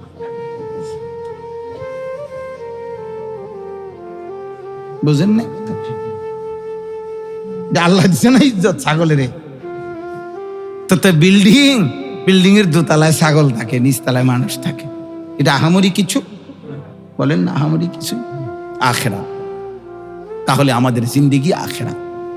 কোরআনুল কারীমের এই সূরাটি 3টা আয়াত পড়ছি, আমি শুধু তর্জমা বলি অল্প একটু ইনশাআল্লাহ, তাইলেই কথা শেষ। এই 3টি আয়াতের সামনে রেখে মূলত এই সূরাটার নাম হচ্ছে সূরা হুদ। 11 নম্বর পারা, 11 নম্বর সূরা। এই সূরার একটা মূল বৈশিষ্ট্য হলো পুরা কোরআনুল কারীমের মধ্যে আল্লাহ তাআলা অসংখ্য ব্যক্তি এবং জাতি, ব্যক্তি মানে তো বোঝেন একজন, জাতি মানে সামষ্টিক নাকি? আল্লাহ তাআলা পূর্ববর্তী আমাদের নবী সাল্লাল্লাহু আলাইহি সাল্লামের পূর্বের বহু ব্যক্তিকে এবং বহু জাতিকে আল্লাহ তাআলা সীমালঙ্ঘন এবং পাপ আর নাফরমানের কারণে আল্লাহ তাআলা আযাব দিয়েছেন। তন্মধ্যে 5 জন নবীর কওমকে, পুরা জাতিকে আল্লাহ তাআলা নাফরমানি আর পাপের সীমা লঙ্ঘন করার কারণে আল্লাহ তাআলা চূড়ান্ত আযাব দিয়ে একেবারে গোষ্ঠী শুদ্ধা, কোলের বাচ্চা, পেটের বাচ্চা, বুড়া জওয়ান, বেটা বেটি সব শেষ করে দিছে, একসাথে সমান করে ফেলছে। এরকম জাতি পিছনের দিনে আল্লাহ তাআলা আযাব দিছে। এরকম হলো 5টা জাতি। কয়টা জাতি? হযরত নূহ আলাইহিস সালামের কওম, 2 হযরত হুদ আলাইহিস সালামের কওম, 3 সালেহ আলাইহিস সালামের কওম, 4 লূত আলাইহিস সালামের কওম, 5 শুআয়ব আলাইহিস সালামের কওম। এই 5 জন নবীর কওম, এই 5 জন নবীর পুরা সম্প্রদায়কে আল্লাহ তাআলা আযাব দিয়ে ধ্বংস করে দিছে, একেবারে শেষ করে দিছে। কাউকে আল্লাহ তাআলা আসমানি ফেরেশতা এসে চিৎকার দিছে, এক চিৎকারে কান ফাইটা এই 5 জাতির 2 জাতি ভোরে ঘুমন্ত অবস্থায় ফেরেশতার বিকট চিৎকারে ছোট বড় সব শেষ হয়ে গেছে। একটা জাতিকে আল্লাহ তাআলা কওমে লূতকে 7 তবক জমিনের নিচের মাটি উঠাইয়া উল্টানি দিয়া ফেরেশতা একটা আসার দিছে, আর উপরে পাথরের বৃষ্টি বর্ষণ করে একেবারে জীবন্ত মানুষগুলো সাগর বানায় ফেলছে। একটা জাতি কওমে হুদের, ওদেরকে আল্লাহ তাআলা আযাব দিতে গিয়ে কোরআন শরীফে আছে আব্বা, সাবআ লায়ালিন ওয়া সামানিয়াতা আইয়াম, 7 রাত 8 দিন একটানা 24 ঘন্টা ঝড় তুফান, এই পরিমাণ ঝড় দিছে যে 8 দিন পরে আল্লাহ বলেন ওই কওমের একটা মানুষ আর জীবিত ছিল না। কান্নাহুম আজাযু নাখলিন খাবিয়া ফাতারাল কওমা ফিহা সারআ তুদাম্মিরু কুল্লা শাইইন বিআমরি রাব্বিহা ফাআসবাহু লা ইউরা ইল্লা মাসাকিনুহুম। আল্লাহ বলে ওই জনবসতির পাথরে নির্মিত ঘরগুলো ছাড়া একটা মানুষ জীবিত ছিল। আল্লাহ তাআলা আযাব দিয়েছেন, আল্লাহ তাআলা আযাব দিয়েছেন। এই পুরা কোরআনুল কারীমের মধ্যে বহু সূরার মধ্যে এই 5টা জাতির ঘটনা আল্লাহ তাআলা উল্লেখ করছে। তন্মধ্যে সবচেয়ে বিস্তারিত ব্যাখ্যা করে, লম্বা করে সবচেয়ে বিস্তারিত বর্ণনা করেছেন এই সূরা হুদের মধ্যে। কোরআনুল কারীমের সবচেয়ে বেশি আযাবের বর্ণনা এই সূরা। কোন সূরা? এই সূরা হুদ। এই জন্য তাফসীরের মধ্যে আছে এই সূরা নাজিল হওয়ার, এই হুদ একজন নবীর নাম, এই সূরার নাম যেটা কওমে আদের নবী। তো এই সূরা নাজিল হওয়ার পরে কিছুদিন পর হযরত আবু বকর সিদ্দিক রাদিয়াল্লাহু তাআলা আনহু সর্বপ্রথম দেখছে নবীজি সাল্লাল্লাহু আলাইহি সাল্লামের পবিত্র দাড়ি মোবারকের একটা বা দুইটা চুল সাদা হয়ে গেছে। এই সূরা নাজিলের কিছুদিন পর হযরত আবু বকর সিদ্দিক নবী সাল্লাল্লাহু আলাইহি সাল্লামকে বললেন, ইয়া রাসূলুল্লাহ কাদ শাইয়াবতা, আপনি দেখি বুড়ো হয়ে যাচ্ছেন। ইয়া রাসূলুল্লাহ, আপনি দেখি আপনার দাড়ি মোবারকের চুল সাদা হওয়া শুরু হয়ে গেছে। এ তখন নবীজি চোখে পানি নিয়ে কাঁদো কাঁদো চোখে, আল্লাহর নবী কান্না মাখা চোখে নবীজি বললেন আবু বকর সিদ্দিককে, কাদ শাইয়াবাতনি হুদ, আবু বকর সূরা হুদ আমারে বুড়া বানায় ফেলছে। সূরা হুদে আল্লাহ তাআলা এমন আযাবের বর্ণনা দিছে, এই সূরা নাজিল হওয়ার পর থেকে আবু বকর আমার ঘুম হারাম হয়ে গেছে, আর আমার মাথায় টেনশন চলে আসছে। আহা, এই নাফরমানিগুলো যদি পুনরায় আমার উম্মত করে, আমার উম্মতের কি পরিণতি? এই ভয় আর আতঙ্ক আমারে বুড়া বানায় ফেলছে। শাইয়াবাতনি হুদ ওয়াল মুরসালাত ওয়াল ওয়াকিআ ওয়া আম্মা ইয়াতাসাআলুন। বাপ আমার, অতএব আল্লাহ তাআলা যুগে যুগে একবার না শত শতবার আযাবের পুনরাবৃত্তি করেছেন। কোন নাফরমান, কোন পাপী, কোন অবাধ্য আল্লাহ তাআলার আযাব থেকে মুক্ত ছিল না। আরে এটাও একটা আযাব, তাফসীরে আছে, কেউ আল্লাহর দিকে ফিরছে না, বিশ্বাস করেন এটা আল্লাহর সবচেয়ে বড় আযাব। এই যে তোমরা ছেলেরা আছো, বাবা ভাই, বাস বয়সী যারা আছেন, এমন অনেকে আছেন যে যে একটার পর একটা গুনাহ করতেছেন, 30 বছর এক তালে মিথ্যা বলে, 40 বছর ধরে সুদ খায়, প্রত্যেক দিন গালি দেয়, প্রতিদিন নর্তকীর নাচ দেখে, প্রত্যেক দিন ওজনে কম দেয়, প্রতি রাত্রেই নারী দেখে, উলঙ্গ ছবি দেখে, একদিনও নামাজ পড়ে না 5 ওয়াক্ত। এই যে গুনার উপরে যে ধারাবাহিক, মানে গুনাহ চলমান ধারাবাহিকভাবে, অসংখ্য দান, এটা আল্লাহ তাআলার লানত তোর উপরে, আল্লাহর গজব তোর উপরে, আল্লাহর আযাব তোর উপরে, যে তোকে আল্লাহ কোনোভাবেই আল্লাহর দিকে, জাহান্নাম থেকে ফিরতে জান্নাতের দিকে তোকে আল্লাহ আনতেছে না। এটাই বেটা তোর উপরে সবচেয়ে বড় গজব। ভাত খাবায়, ঘুম যাও, পেশাব পায়খানা করো, আরে এতটুকু চাহিদা, খানা, পেশাব, ঘুম আর যৌন চাহিদা পূরণ, এই 4টা জিনিস দুনিয়াতে তো আল্লাহ তাআলা জানোয়ারেরও পূরণ করে। একটা জানোয়ারও খায়, ঘুমায়, পেশাব পায়খানা করে, লজ্জাস্থানেরও চাহিদা পূরণ করে। একটা কুত্তাও খায়, কুত্তাও ঘুমায়, কুত্তাও পেশাব পায়খানা করে, কুত্তারও যৌন চাহিদা পূরণ হয়, নাই তো কুত্তার বাচ্চা হয় কেমনে? কথা বলেন না কেন? কুকুরের ছাও হয় কেমনে? নাই তো। তাহলে জীবন মানে এতটুকু? কথা বলে না, খাইলাম আর ঘুমাইলাম আর পেশাব পায়খানা করলাম, আর লজ্জাস্থানের চাহিদা, এক বেলা উপার্জন আরেক বেলা বিনোদন। আজকের ইউরোপ তোমাকে শিখাইছে বেটা, আজকের বেঈমান আমাদেরকে শিখাইছে আব্বা, যে জীবন মানে হলো 2 জিনিস, এক বেলা উপার্জন, এক বেলা বিনোদন। বুঝেন নাই? সকাল 8টা থেকে বিকাল 4টা, মানে একটা নির্দিষ্ট টাইম কামাই রোজগারি করে, হয় বাজার, নয় ব্যবসা, নয় দোকান, নয় চাকরি, নয় ক্ষেত, একটা নির্দিষ্ট 8-10 ঘন্টা কি করে? উপার্জনের ফিকির করে। আর বাকি আবার 8-10 ঘন্টা হয় গান গায়, নয় নাটক দেখে, নয় সিনেমা দেখে, নয় নারীর সাথে আড্ডা মারে, নয় মোবাইল টিপতেছে, নয় গল্প সল্প করতেছে, নয় পার্কে, নয় রেস্তোরাঁয়, নয় হোটেলে, নয় আড্ডায়। মানে এই বাকি টাইম জীবন উপভোগ করতেছে। আর ওই একবেলা কি করছে? উপার্জনের কাজ করছে। এই দুইটা শেষ হয়েছে, আর যখন ক্লান্ত হয়ে গেছে তো শীত হইয়া জানোয়ারের মতো শুয়ে রয়েছে। খালাস। কই নামাজ, কই হালাল, কই পাক, কই নাফাক, কিচ্ছুর খবর, কিচ্ছুর খবর। এটা বেঈমানের চালাকি, ইউরোপিয়ানদের ষড়যন্ত্র, এটা কাফের মুশরিকদের চালাকি।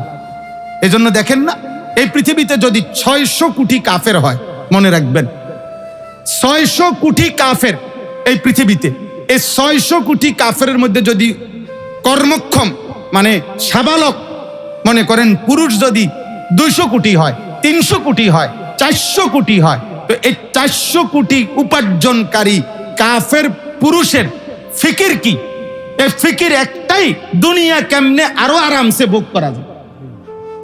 নাকি এটা ছাড়া কি? তাহলে পৃথিবীর এই গোটা ইউরোপের সমস্ত কাফের যারা উপার্জন করে, বলো ভাই তাদের ফিকির কিসের জন্য?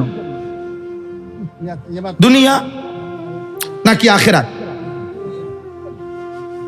তো এই কারণেই তো প্রযুক্তি, আধুনিকতা, যন্ত্রপাতি, মেশিন এত আরামদায়ক, এত সহজ হইতেছে। আরো অত্যাধুনিক মেশিন, আরো হবে, আরো হবে, আরো হবে, আরো অত্যাধুনিক হবে। কারণ 400 কোটি মানুষ। আচ্ছা, চায়নাতে যদি, চায়না চীনে আর কি, চীনে যদি 150 কোটি মানুষ হয়, আর এখান থেকে যদি 50 কোটি মানুষ প্রতিদিন রোজগার করে, তাহলে 50 কোটি মানুষের 100 কোটি হাত। বুঝেন নাই? 100 কোটি হাত দুনিয়া কেমনে আরো আরামসে ভোগ করা যায় এটা নিয়ে প্রতিদিন মেহনত করতেছে। তো পৃথিবী মজাদার হবে না? বুঝেন নাই কথা? আপনি একটা জিনিস, যে কোনো আইটেমের একটা মাল কিনতেন যাবেন, একেবারে 5 টিয়ার মালও চায়না আছে, 5000 টিয়ার মালও চায়না আছে। তাগতে এরপরেও আমি নিজে পত্রিকায় পড়ছি যে চায়না, ইউরোপে এখনো অসংখ্য নতুন প্রযুক্তি, তাদের ফাইল জমা আছে, শুধু সিরিয়াল আইতেছে না, দেখা নতুন আপডেট দিতে পারতেছে না, প্রোডাকশন আসতে পারতেছে না, সিরিয়াল নাই আর কি। হ্যাঁ, এই জন্য ভাই দয়া করে, দুনিয়া তো সাজাইতেছে বেঈমানরা, কোটি কোটি মানুষ তো দুনিয়ার জন্য ভাবতেছে। অল্প কিছু মোল্লা মৌলবি সামান্য সীমিত সামর্থ্যের ভিতরে একটা মাদ্রাসা। গতকালকে মাগরিব বাদ আমি কুমিল্লা ইউনিভার্সিটিতে বয়ান করছি, আমাদের কুমিল্লা বিশ্ববিদ্যালয়ের কেন্দ্রীয় মসজিদে। তখন আমি বললাম ওনাদেরকে, ইউনিভার্সিটির প্রায় 300-350 ছেলে ছিল মসজিদে। তো আমি ওদেরকে বললাম, ভাই আপনাদের এক একটা ইউনিভার্সিটি দেখেন কত বড়। আমি খুলনা ইউনিভার্সিটিতে বয়ান করছি, ওখানে জিজ্ঞাসা করছি আপনাদের ইউনিভার্সিটি কতটুকু জায়গা নিয়ে স্যারদেরকে, বলছে কমপক্ষে 17 একর, মানে 1700 শতক। অথচ সারা বাংলাদেশের সবগুলো কওমি মাদ্রাসা একসাথ করে জায়গা একসাথ করলেও একটা ইউনিভার্সিটির সমপরিমাণ জায়গা হবে না। এই সীমিত কদ্দুর জায়গা, অল্প কদ্দুর জায়গার মধ্যে মসজিদ, মাদ্রাসা, ঠিক মতো খানা নাই, ঠিক মতো অজু ইস্তেঞ্জার জায়গা নাই, বোর্ডিং এর খানা কত বেলা থাইকা যায়, বাকি নাই, টাকা পয়সার কত টানা হেসরার ভিতরেও অল্প কিছু মোল্লা মৌলবি আলেম দ্বীন মালিকের রহমের আশায়, আখেরাতের আশায় আপনাদের দুয়ারে দুয়ারে কালেমার কথা বলছে, আখেরাতের কথা বলছে, আপনাদের সন্তানদেরকে দিন শিখাচ্ছে। আপনাদের কাছ থেকে একটা 6 বছরের বাচ্চা নেয়, আর আপনাদেরকে আলহামদুলিল্লাহ আল্লাহর দয়ায় 11 বছর হইতে হইতে হাফেজে কোরআন বানাইয়া আপনাদের বাড়িতে ফেরত পাঠায়। এই শুকর কেমনে আদায় করবেন? এই শুকর কেমনে আদায় করবেন? অল্প কিছু দুষ্ট নজর পড়ে গেছে, এই জন্য অল্প কিছু আল্লাহদ্রোহী বেঈমান মুশরিকদের 5 গোলাম মাদ্রাসার বিরুদ্ধে ষড়যন্ত্র করছে। মাদ্রাসা দ্বীনের বিরুদ্ধে, আল্লাহর বিরুদ্ধে, ইসলামের বিরুদ্ধে, সম্পূর্ণ অনুপযুক্ত। আলেম না, এলেম নাই, কোরআন সুন্নাহর ন্যূনতম কোনো জ্ঞান নাই, কোনো পড়াশোনা নাই, চুল, চেহারা, লেবাস, পোশাক, নিজেদের আশপাশের চলাফেরার মধ্যে ইসলামের কোনো চিহ্ন নাই, নারী পুরুষ অবাধে চলাফেরা করছে, এমন মানুষ যদি নিজেদেরকে তাওহীদের দল বলে, আল্লাহর দল বলে, এর চাইতে বড় গোমরাহি আর কি হইতে পারে বলেন? অতএব ভাই, এই 5টি কওমের আযাবের বর্ণনা আল্লাহ তাআলা এই সূরা হুদের মধ্যে বলছেন। আর এই সূরার শুরুতে আল্লাহ তাআলা যেন নবীজিকে বলছেন, বন্ধু সামনে আমি আযাবের বর্ণনা দিচ্ছি, আযাবের বর্ণনা দেওয়ার আগেই পাপের কারণেই তো আযাব নাকি? এটা স্পষ্ট কিনা? সমস্ত আযাবের মূল কারণ কি? পাপ, নাফরমানি, আল্লাহর অবাধ্যতা। সেই ইবলিস আল্লাহর কাছ থেকে বিতাড়িত হয়েছে কিসের কারণে? পাপের কারণে। প্রথম দিন থেকে আজ পর্যন্ত আল্লাহর প্রত্যেক আযাবের কারণ কি? পাপ। তো আল্লাহ তাআলা বলেন, বন্ধু আমি আযাবের বর্ণনা দিচ্ছি, সেই বর্ণনার আগেই শুরুতে আগে বলে নিছি যে আমার বান্দাদেরকে, আপনার ইমানদার উম্মতকে আপনি বলে দেন, ওয়া আনিস্তাগফিরু রাব্বাকুম। এই যে শুনাইতেছি, দেখেন আল্লাহ তাআলা বলেন আলিফ লাম রা, এই 3টি অক্ষর, এর অর্থ আল্লাহ এবং তার রাসূলই ভালো জানেন। কিতাবুন উহকিমাত আয়াতুহু, আল্লাহ বলেন এটা এমন কোরআন যা প্রত্যেকটা আয়াত আমি আল্লাহ তাআলা যুক্তি, প্রমাণ, তথ্য, দলিল সকল বিবেচনায় যত কথা আমি বলছি এই কোরআনে, যত ফয়সালা, যত বিধান আমি আল্লাহ দিয়েছি, সব উহকিমাত, শতভাগ মজবুত, দৃঢ়, সুদৃঢ়, ইসরাফিলের ফু পর্যন্ত কোরআনের কোনো শব্দ, বাক্য, সিদ্ধান্ত, যুক্তি, আদেশ, নিষেধ কোনো কিছুর উপরে পৃথিবীর শেষ বেঈমানও ষড়যন্ত্র করে এক চুল এর বিকল্প কিছু পেশ করতে পারবে না। কিতাবুন উহকিমাত, এটা মুহকাম, এটা সুদৃঢ়, এটা মজবুত। সুম্মা ফুসসিলাত মিন লাদুন হাকিমিন খাবীর, সব জাননেওয়ালা হাকিম মহান আল্লাহ, সমস্ত সৃষ্টির খবর রাখেন খাবীর মহান আল্লাহ, এমন মহান আল্লাহর পক্ষ থেকে বিস্তারিত এই কোরআন আপনি রাসূলের কাছে পৌঁছানো হয়েছে। এবার আল্লাহ বলেন, বন্ধু দ্বিতীয় আয়াত, আর 2টা আয়াত শুধু তর্জমা বলছি। আল্লাহ তাআলা বলেন, আপনি আমার সমস্ত বান্দাদেরকে বলেন, আল্লাহ তা'বুদু ইল্লাল্লাহ, হে আল্লাহর বান্দাগণ, আল্লাহ ছাড়া আর কারো ইবাদত করো না। ইবাদত করো শুধু কার? ইন্নানি লাকুম মিনহু নাযীরুম ওয়া বাশীর, আমি মুহাম্মদ আল্লাহর পক্ষ থেকে তোমাদের নিকটে জাহান্নামের ভয় প্রদর্শনকারী, জান্নাতের সুসংবাদ দানকারী। আমি একই দিকে জাহান্নামের ভয়ও দেখাচ্ছি, একই দিকে জান্নাতের সুসংবাদও দিচ্ছি। তোমরা আযাবের ভয়ও করো, রহমতের আশাও করো। সুবহানাল্লাহ। সর্বশেষ কথা হইল 3 নম্বর আয়াত, এই কথাটাই মনোযোগ দিয়ে শুনুন, 2টা মিনিট। আল্লাহ তাআলা বলেন, একটু পরেই বন্ধু ধারাবাহিক আযাবের বর্ণনা আসবে, আর প্রত্যেকটা কওমের আযাবের বর্ণনা শুনতে গেলেই আপনি শুনবেন যে কারণ একটাই, গুনাহ। কারণ একটাই, গুনাহ। নূহ আলাইহিস সালামের কওম ধ্বংস হয়েছে কি কারণে? গুনার কারণে। লূত আলাইহিস সালামের কওম ধ্বংস হয়েছে কি কারণে? হুদ আলাইহিস সালামের কওম ধ্বংস হয়েছে কি কারণে? শুআয়ব আলাইহিস সালামের কওম ধ্বংস হয়েছে কি কারণে? সালেহ আলাইহিস সালামের কওম ধ্বংস হয়েছে কি কারণে? গুনাহ, গুনাহ। অতএব আমি আগেই বলে নিচ্ছি, ওয়া আনিস্তাগফিরু রাব্বাকুম, আপনি আমার বান্দাদেরকে, আপনার উম্মতকে আপনি বলেন যে হে লোক সকল, তোমরা প্রত্যেকেই গুনাহ ছেড়ে দিয়ে আল্লাহর কাছে মাফ চাও। গুনাহ ছেড়ে দিয়ে মাফ চাও। সুম্মা তুবু ইলাইহি, পুনরায় ইবাদত শুরু করে আল্লাহর কাছে ফিরে আসো। এই 2টা আমল আল্লাহ তাআলা বলে, বন্ধু আপনার ইমানদার বান্দাদেরকে, আমার ইমানদার বান্দাদেরকে বলেন তারা যেন তাদের জীবনের সাথে মিশায়া নেয় ইস্তেগফার ও তাওবা। বলেন এই 2টা শব্দ বলেন, ইস্তেগফার ও তাওবা। বলেন, ইস্তেগফার বলা হয় গুনাহ ছেড়ে দিয়ে মাফ চাওয়া। বলেন এটাকে কি বলে? 2 নাম্বার তাওবা। তাওবা মানে হলো পুনরায় ইবাদত শুরু করে আল্লাহর কাছে ফিরে আসা।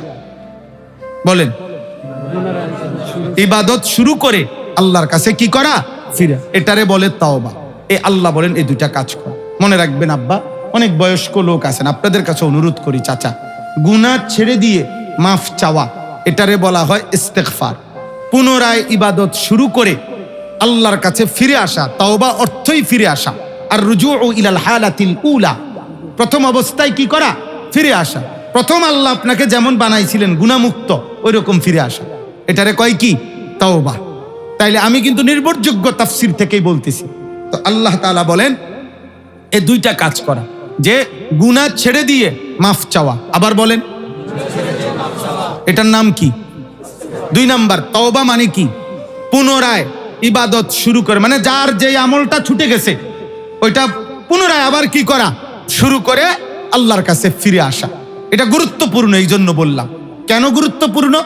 সমস্ত তাফসিরের মধ্যে আছে গুনাহ ছেড়ে না দিয়ে মাফ চাওয়া, ইবাদত শুরু না করে তওবা করা, এটাকে লিখছে কিতাবে আল ইস্তিগফারু বিলা ইকলাইন আনিজ যুনুবি তাওবাতুল কাদ্দাবিন। যে গুনাহ ছেড়ে না দিয়ে মাফ চাওয়া, এটা হচ্ছে মিথ্যাবাদীর তওবা। এই তওবাকারী মিথ্যুক, মিথ্যুক, মিথ্যুক। গুনার জায়গা, হ্যাঁ, চুরি, ডাকাতি, জিনা, মদ, জুয়া, বিড়ি, সিগারেট, সাদওয়ান, টেলিভিশন দেখা, গান বাদ্য দেখা, গালিগালাজ করা, সুদের টাকা, হ্যাঁ, নারী দেখা, মোবাইল দেখা, ছবি দেখা, মহিলার বেপরদিগি, সব আপন জায়গায় বহাল আছে। যেমনি জিডা ফাঁকি দিয়া মাঝে মধ্যে কয় আস্তাগফিরুল্লাহ রাব্বি মিন কুল্লি দাম, ডোলে এমনি এমনি ওটা ডোলে। বাটফার কারে ডোলো, কারে কও?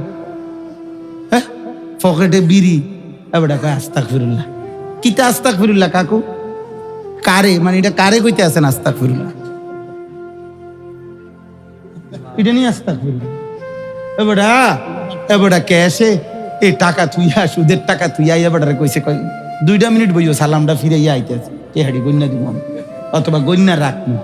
এবারে ওই ইমাম সাহেবের লগে মুনাজাতের মধ্যে আবার এটাও কইছে আস্তাগফিরুল্লাহ। আরে সিটার রে, বাটফার, কি এর তওবা করো? কি গুনাহ দি গুনার জায়গা, বুঝেন? গুনাহকে আপন জায়গায় রেখে মাফ চাওয়া, এটা কি? মিথ্যাবাদী। এটা কি? তাওবাতুল কাদ্দাবিন, মিথ্যাবাদীর তওবা।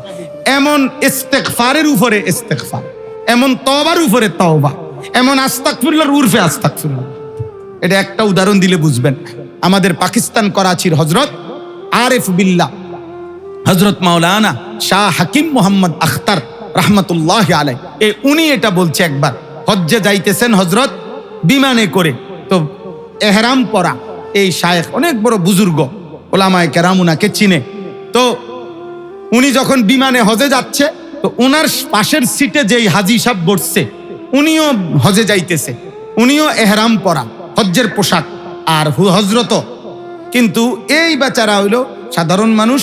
তো উনি হজরতের পাশে বসা, যিনি হজরতেরই পরিচিত ব্যক্তি পাকিস্তানের, তো উনি ওই যে বিমানের যেই মহিলারা, বিমানবালা, বুঝেন নাই, এগুলা তো কাপড় চোপড় কম, কত কোম্পানি দুর্বল, এই জন্য কাপড় চোপড় কম দেয়। তো এগুলো সুন্দরী মহিলা, হ্যাঁ, কিছুটা বেপর্দা চলাফেরা। তো এরা আপনার আসা যাওয়া যে করতেছে, এরকম সময় হাজী সাহেব হঠাৎ ওই মহিলাগুলোর দিকে একদম তাকাইয়া আছে পুরা, মানে বেডির দিকে সাইয়া হজরতকে বলতেছে, হজরত আস্তাগফিরুল্লাহ আস্তাগফিরুল্লাহ, ये कैसा मंजर है? আস্তাগফিরুল্লাহ আস্তাগফিরুল্লাহ, হযরত এটা কি দৃশ্য? মহিলাগুলার এই অবস্থা কেন? তখন করাচি হযরত ওই এই হাজী সাহেব রে বলল, ভাই তেরি আস্তাগফিরুল্লাহ পর আস্তাগফিরুল্লাহ, তোমার আস্তাগফিরুল্লাহর উপরে আস্তাগফিরুল্লাহ, ये कैसा আস্তাগফিরুল্লাহ? তুমি তো তাকাইয়াই আছো বেডির দিকে, পুরা সাইয়া রইছো, সাইয়া সাইয়া কয় আস্তাগফিরুল্লাহ। তখন হযরত বললেন, আরে ভাই पहले तो नजर हटाओ फिर আস্তাগফিরুল্লাহ পড়ো। আগে তো কি সরাও? আগে তো চোখ সরাও, এরপরে না কইবা কি আস্তাগফিরুল্লাহ। বেডির দিকে সাইয়া নিয়ে আস্তাগফিরুল্লাহ। অনেক দেখবেন অনেক মাঝ বয়সী লোক সাদওয়ানের টেলিভিশনের দিকে তাকাইয়া তাকাইয়া কয় আস্তাগফিরুল্লাহ আস্তাগফিরুল্লাহ। কি শুরু হলো ও দেশটার মধ্যে? আপনি বুঝছেন না কাকা, এই যেটি সাইতে আছেন এটি শুরু হয়েছে। আমনের আস্তাগফিরুল্লাহর উপরে আস্তাগফিরুল্লাহ। তাইলে সোজা হিসাব, ইস্তেগফার মানে কি বলেন? গুনাহ ছেড়ে দিয়ে মাফ চাওয়া। বলেন না, গুনাহ তাওবা মানে কি? পুনরায় ইবাদত শুরু করে আল্লাহর কাছে ফিরে আসা। আবার বলতে হবে না এটা কইতে হবে না, ছুটি নেই, ছুটি নেই। ইস্তেগফার মানে কি বলেন? আর তাওবা মানে কি? পুনরায় আমল শুরু করে আল্লাহর কাছে পুনরায় আমল, মাফ চাইয়া, গুনাহ ছেড়ে দিয়ে মাফ চেয়ে নিয়ে আবার ইবাদত শুরু করলেই আপনার তওবা হইছে। এবার মালিক ইচ্ছে করলে ইনশাআল্লাহ পুরো জিন্দেগীর গুনাহ মাফ করে দিবে ইনশাআল্লাহ। ইনশাআল্লাহ আল্লাহ কবুল করেন। ইউমাত্তিউকুম মাতাআন হাসানান ইলা আজালিম মুসাম্মা। এই শেষ কথা হলো, আল্লাহ বলে বান্দা যদি সঠিকভাবে ইস্তেগফার করো, তাওবা করো, আমি আল্লাহ ওয়াদা দিলাম তোমাকে 2টা পুরস্কার দেব। কয়টা পুরস্কার? এক, তোমাকে আমি আল্লাহ বাকিটুকু হায়াত, তুমি যে কয়দিন বাঁচবা, ইলা আজালিম মুসাম্মা, ইলাল মাউত, তোমার মৃত্যু পর্যন্ত দুনিয়াতে আমি আল্লাহ তাআলা তোমার সমস্ত প্রয়োজনীয় উপকরণ মাতাআন হাসানান, সর্বোত্তম পবিত্র হালাল বস্তু দ্বারা আমি তোমার প্রয়োজন পূরণ করে দেব। আমি সব চাহিদা পূরণ করব, তবে হালাল দ্বারা, পবিত্র দ্বারা। তুমি আমার হয়ে থাকো, আমার কাছে থাকো, তুমি আমার কাছে থাকো। তুমি গুনাহ করো না বান্দা, তুমি অন্যদিকে যাইও না, আমাকে নিয়ে থাকো, আমার সাথে থাকো, আমি আল্লাহর কাছে থাকো, আমাকে নিয়ে থাকো, আমাকে সেজদা দিয়ে থাকো, আমি আল্লাহর গোলামি করতে থাকো। আমি ওয়াদা দিলাম হালাল দ্বারা, পবিত্র বস্তু দ্বারা আমি তোমার দুনিয়ার প্রয়োজন বাকিটা হায়াত পূরণ করে দেব। নারীর চাহিদা, নওজোয়ান খোদার কসম আল্লাহকে নিয়ে থাকো, গুনাহ থেকে ফিরে থাকো। আল্লাহ তাআলা বলেন বান্দা আমি পবিত্র স্ত্রী দ্বারা তোমার হালাল চাহিদা আমি পূরণ করে দেব। বেশ্যা লাগবে না, অতীতা লাগবে না, নর্তকী লাগবে না, মোবাইলের উলঙ্গ নারী লাগবে না, রাস্তার বেহায়া নারী লাগবে না। আল্লাহ ওয়াদা দিছে আমার দিকে ফিরে আসো, আমি হালাল পবিত্র স্ত্রী দ্বারা চাহিদা পূরণ করে দেব। টাকা দরকার বান্দা, আমি টাকার চাহিদা পূরণ করব। সুদ লাগবে না, কিস্তি লাগবে না, ঘুষ লাগবে না, লোন লাগবে না, ওজনে কম দিতে হবে না, 2 নম্বরই করতে হবে না, পবিত্র টাকা দিয়েই আমি প্রয়োজন পূরণ করে দেব। সব চাহিদা মাতাআন হাসানা, কি দিয়ে? হালাল পবিত্র বস্তু দিয়ে আমি আল্লাহ তোমার প্রয়োজনীয় উপকরণ দিয়ে দেব। আর দ্বিতীয় পুরস্কার, ওয়ায়ুতি কুল্লাযী ফাদলিন ফাদলাহ। আল্লাহ তাআলা বলেন প্রত্যেক আমলওয়ালাকে তার প্রতিটা আমলের বিনিময়ে আমি আল্লাহ তাআলা সর্বোচ্চ অনুগ্রহ জান্নাত দিয়ে দেব। ওয়া ইন তাওয়াল্লাউ, আল্লাহ বলেন বন্ধু শেষবারের মতো আপনি আবারও বলে দেন, হে আল্লাহর বান্দারা, যদি তোমরা আল্লাহ তাআলার এমন সুন্দর কথা মুখ ফিরায় নাও যে না গুনাহ আমি ছাড়বো না, আমল আমি করব না, আল্লাহর কাছ থেকে হালাল জিনিস আমি নেব না, আমার শরীরের জোরে আমি যেমনে পারি চুরি করে পারি, ডাকাতি করে পারি, আমি লুটতরাজ করে পারি, শরীরের জোরে যেমনে পারি এমনি নিমু। আল্লাহ বলেন যদি মুখ ফিরাইয়া নেন তা আপনি বলেন ফাইন্নী আখাফু আলাইকুম আযাবা ইয়াউমিন কাবীর, নিশ্চয়ই আমি রাসূল, আমি মুহাম্মদ সাল্লাল্লাহু আলাইহি সাল্লাম আল্লাহর পক্ষ থেকে তোমাদের জন্য কিয়ামত দিবসের আযাবের বড় ভয় করছি। উম্মত তোমাদেরকে আযাব ঘিরে ধরবে, তোমাদেরকে আযাব ঘিরে ধরবে। নবী সাল্লাল্লাহু আলাইহি সাল্লাম এই জন্য হাদিসের মধ্যে আছে, নবীজি বলছে উম্মত হালুম্মু আনিন নার, জাহান্নাম থেকে ফিরে থাকো। আখিযুন বিহুজাজিকুম আনিন নার, নবীজি বলছে উম্মত আমি মৃত্যু পর্যন্ত চেয়েছি আমার একটা একটা উম্মতকে কোমরে জড়াইয়া ধইরা টেনে টেনে হলেও জাহান্নাম থেকে বাঁচাইতে, জাহান্নাম থেকে বাঁচাই। কি পরিমাণ কানসা, কি পরিমাণ কানসা না। ফালাআল্লাকা বাখিউন নাফসাক, এই পরিমাণ জমিনে নবী কাঁদছে যে আরশ আজিম থেকে মহান আল্লাহ নবীজিকে বলছে আয়াত নাজিল করে জিব্রাইল পাঠাই, বন্ধু যেভাবে কাঁদতেছেন উম্মতের পেরেশানিতে আপনি তো মরে যাবেন, আপনি একটু বিশ্রাম করেন। নবীজিকে বিশ্রাম করতে বলছে আল্লাহ, থামতে বলছে, আপনি কি মরে যাবেন? প্রিয় ভাই চলেন আলহামদুলিল্লাহ এই মোবারক মাহফিল, আমাদের একটা নওজোয়ান ছেলে আছে, ছেলেটার নাম কি আমগো? কি নাম? সাগর। ও অনেক মহব্বত করে। আমি আমার মাদ্রাসায় প্রত্যেক 3 মাস পর পর 2 মাস পর পর আমাদের মাদ্রাসা, আমার কুমিল্লা ক্যান্টনমেন্ট ময়নামতি সাহেবের বাজার একটা মাদ্রাসা আছে আমার, আলহামদুলিল্লাহ হেদায়েতুন নাহু পর্যন্ত জামাত, নুরানি, নাজেরা, হিফস 534 জন ছাত্র আছে এবছর, সব ছেলে, একজনও মেয়ে নাই। তো 34 জন শিক্ষক কর্মচারী আছে আলহামদুলিল্লাহ। তো ওই মাদ্রাসায় আমার একটা জিন্দিগির স্বপ্ন, দিবানিশি আমি মুসলিম কিশোর যুবক নওজোয়ানদেরকে নিয়ে একটু বেশি ফিকির করি।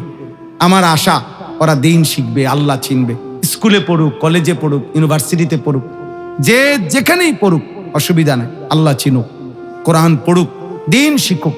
একটু একটু সময় যদি, যার যেটুকু সময় আছে এটুকু সময় যদি আল্লাহর দিন শিখে, কোরআন শিখে, ওযু নামাজ শিখে, তাইলেও আখিরাতের মুক্তির জন্য কিছুটা আগায় যাবে। এই আশা নিয়ে আমি আমার মাদ্রাসায় প্রতি 3 মাস পর 2 মাস